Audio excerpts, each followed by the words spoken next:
योगेन चित्तस्य पदेन वाचा मलं शरीरस्य च वैद्यकेन योपाकरोत्तं प्रवरं मुनीनां पतञ्जलिं प्राञ्जलिरानतोऽस्मि।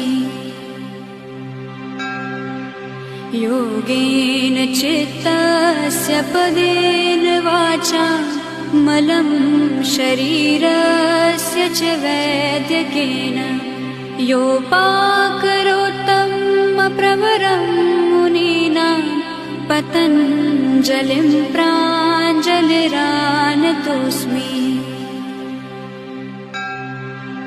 योगेन चित्तस्य पदेन वाचा मलं शरीरस्य च